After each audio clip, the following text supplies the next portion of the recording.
Guten Tag und willkommen aus Company of Heroes Blitzkrieg mod. Sorry, I'm not actually German. I am, however, going to be playing as the Germans as we play this real-time strategy game with a mod pack which rather nicely adds features like more realistic combat and heavier tanks and things like that. So I'm going to give myself a bit of a challenge today by playing against hard computer players on the American team. I myself am going to play as the Nazis. Natch. Because everyone seems to do that with strategy games. I don't really know why, but whatever. So yeah, we're going to play on a defensive map called Axis Hardcore Defensive Winter. Need to change that. So yeah, let's get started.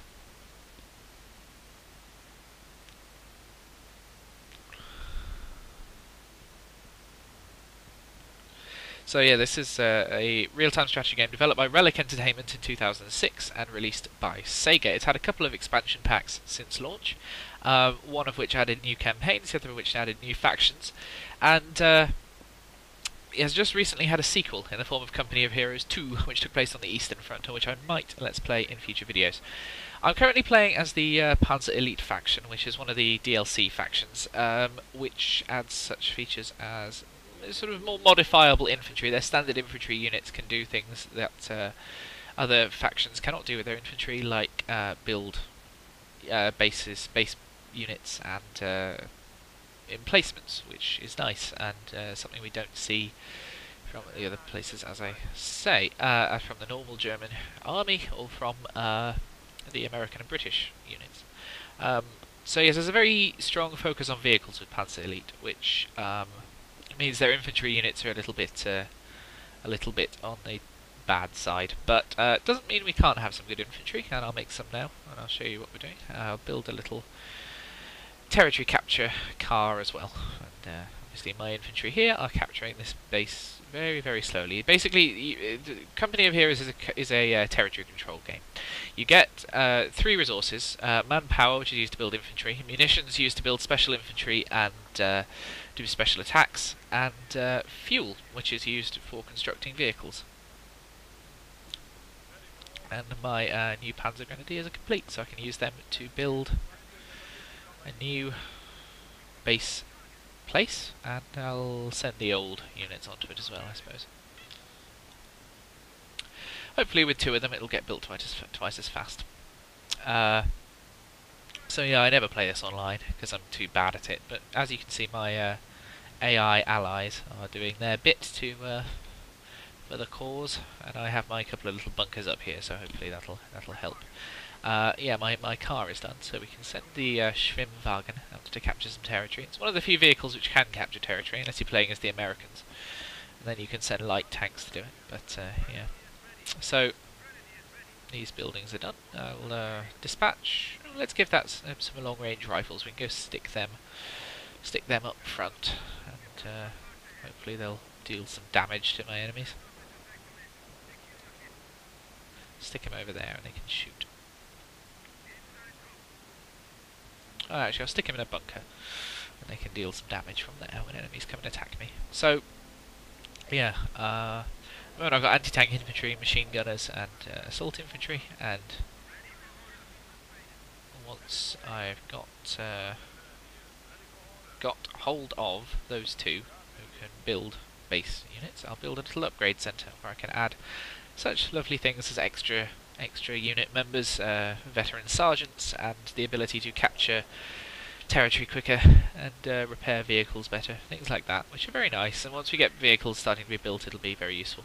So Panzer Elite is quite locked into the skill trees, 3 of which are here. We've got Scorched Earth, which is artillery and bunkers and defensive emplacements; Luftwaffe, which can deploy anti-aircraft weapons and deploy paratroopers and build defensive emplacements as well. There's also Tank Hunter Doctrine, which has large anti-tank guns and anti-tank infantry stuff provided for. I think I'm going to go with the Tank Hunter Doctrine just because they have the most impressive vehicles, and since Let's Plays are a medium through which to show off, it might be worth doing.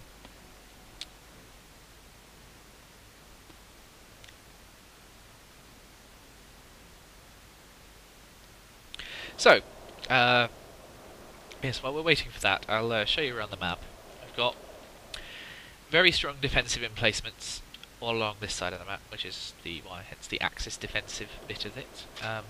After that, of course, we've got the ridges over here, and the defensive line, and a lot of emplacements which lead onto the beach, which is where the enemies spawn. They have their bases here and here, and they will be attacking mainly up through this bit, but they can also blow these defences and come up through there. So it will be our job to stop them. And these guns are obviously getting some work done in quite an efficient way. Mine isn't yet, of course, but it will be. Oh no, now they are. Let's watch them fire. There's a bit of a problem with range in this game, which is that if you look over here, it's only about 50 yards across over which they're shooting, which is a bit dodgy, especially when it comes to tanks. You have tanks actually strafing each other like they totally don't do in real life. But nonetheless, it's a fun game, and one which I hope you'll be entertained by for a few episodes as I grind this place into the dirt with lots of explosives. So, yes.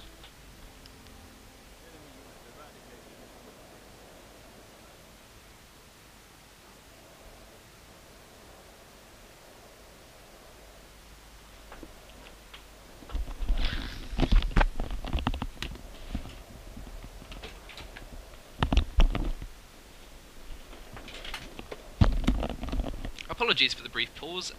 My room evidently was invaded by a ghost, which I had to fight off by closing my door.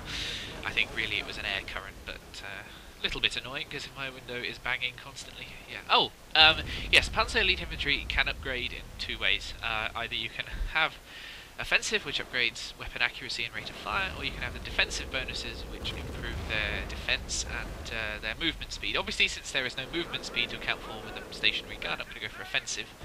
Oh, I've got two upgrades, okay. So, yes, you'll see how quickly this thing fires now we've upgraded it twice. They will reload and fire again very quickly indeed.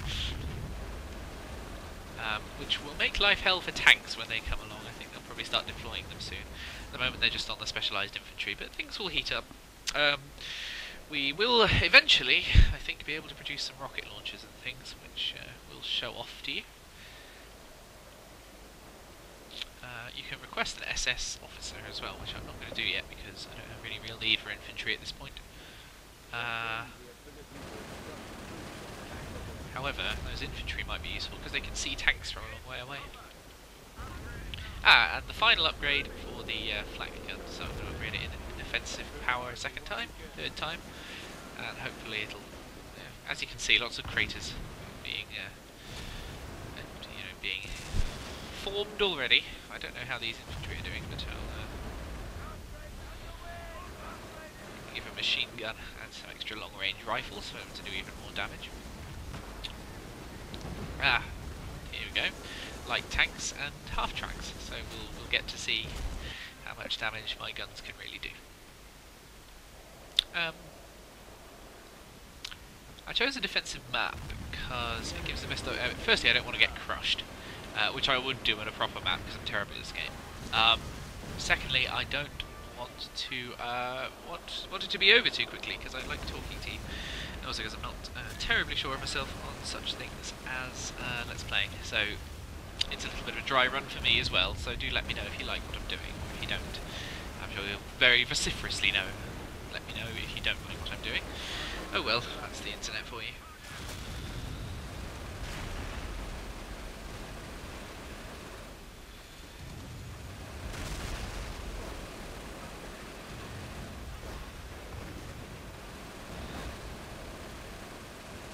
The carnage continues, and my infantry have upgraded, but I don't think there's that much more I can do at the moment, short of building a little... let's build a couple of the tank factory places, for want of a better word. It might be useful, and I can show you some of the bigger guns I can play with.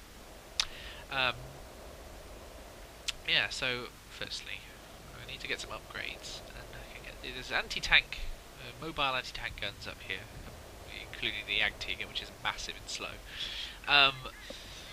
Or I can decrease the cost of all tank hunters and give them extended range, which I certainly will be doing, because that's very, very useful, especially if, like this, you're defending a sort of stationary choke point. Ah, yes.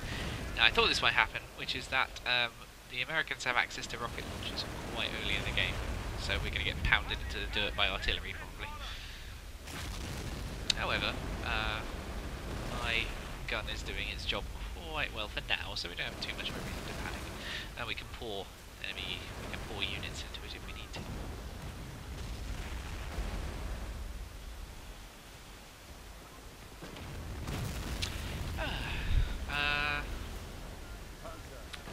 I think we'll get our first anti-tank unit. We'll stick it in. We can send it out.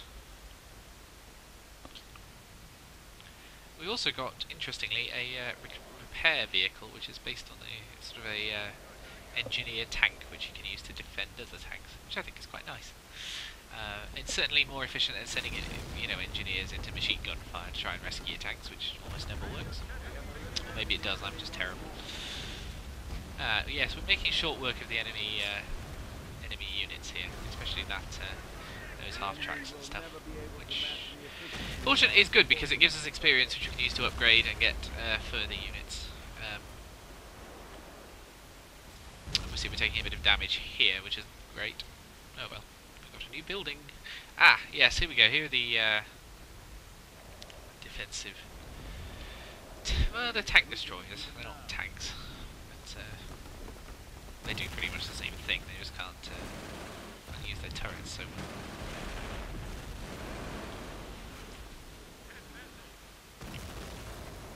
This battle will grind on for some time, so in future episodes, do feel free to leave in the comments any topic you want me to discuss, which has been in the news, or any questions you want me to answer about myself. Because I like the idea of engaging with an audience like that, and it can be fun to see what you make of what I think about things. So any video game news especially, or political news, and I'll comment, because I'm a bit of a sucker for offering my views on things. I'm very opinionated. But for now, let's just concentrate on the carnage. I've got my, I think I can produce, tank commanders, which you can add. I think it's an addition to Blitzkrieg. You can add 2 tanks to improve their efficiency, their rate of fire, and their defences, which is nice.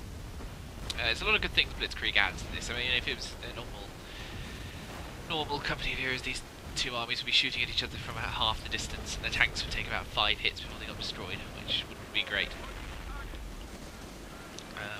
On the other hand, it does mean you have ridiculous levels of violence in Blitzkrieg. Confusingly, very little blood in this game. I think that's probably to save it getting a age rating upgrade, but nonetheless, it's a little bit jarring considering all the fire and explosions.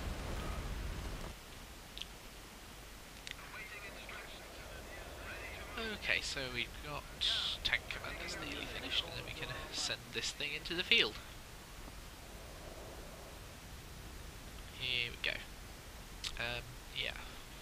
So these tank commanders, I think, can actually fight on their own, but obviously they're one little infantry unit, so they're not meant to be used by that. But if the tank gets destroyed, you can often rescue the tank commander, send them back to your base, and redeploy them, which is nice. Okay, so let's give these some upgrades and we can be on our way.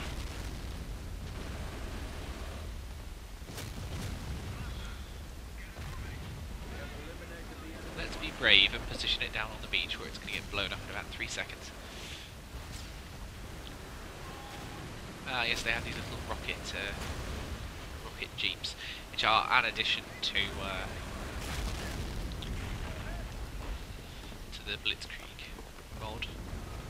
I'm quite surprised how many mods there are for Company of Heroes, actually. I mean, it's a few years old, and strategy games usually get them, but there really are a lot. I think there's a zombie mod as well, which I might play at some point, which is quite fun. Company of Heroes 2, by contrast, maybe because it came out last year, has very few, but nonetheless, it's worth playing. Of course, it focuses on the Eastern Front, which I don't think I've ever found really as interesting as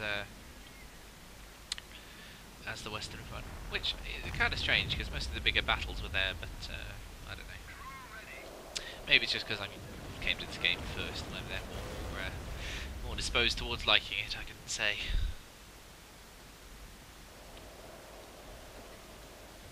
So if you're watching this, you're probably watching it because you like real-time strategy games, but this may not be your favourite, so do let me know what your favourite is, because I have a few, and I might play some in future, but I'll take requests, what the hell, can't hurt. I'm certainly not one for staying with the same game all the time. I know some Let's Players do like 50 episodes of the same thing, but I'm not one of them, am I? Ooh, let's see how our anti-tank gun's doing. Ah, quite well. I can put him in. I can put in. These are good because you can put them in an ambush mode where they can be hidden from the enemy, and until they fire, they can't see them. So, although mine is currently getting hit by rocket fire, which isn't great. Oh well. Ooh, what I can do is maybe, yes, produce a little ambulance half-track, which should heal the men on the gun.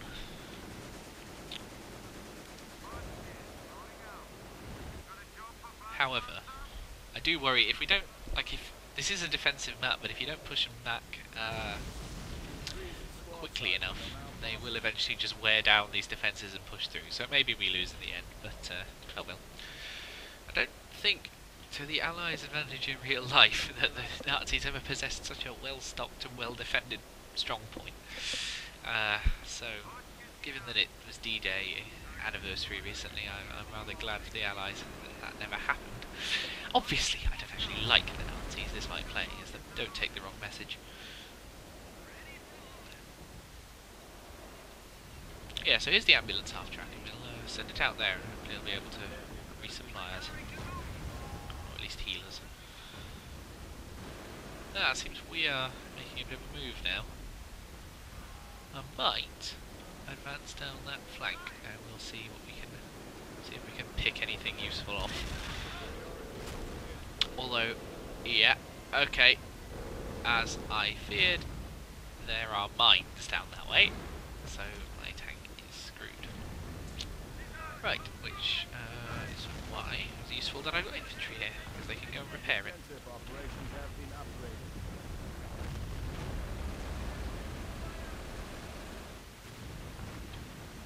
Although, quite likely this tank destroyer is about to get blown up itself, but we'll see. Come on, repair quickly. Oh, how long does it take to repair the tracks, honestly, guys? It's been like 10 seconds. That didn't sound good. Okay, no, it wasn't good. Oh dear. Okay, but we have just unlocked the Nashorn, which is a really big tank destroyer, which will be nice. Let's take that into ambush lockdown, we can blow up some tanks. See, there is a bit of a problem, is it's very easy to defend this game. Attacking is much harder, as obviously our enemies are finding, but it does mean this may take a while. So if it gets a bit boring, I may end up speeding some bits up. You can watch the carnage in fast motion. For now, though, let's build a giant anti-tank gun. We'll see what this thing can do. Because if this little one is doing so well as it is, then I think they may have something to worry about.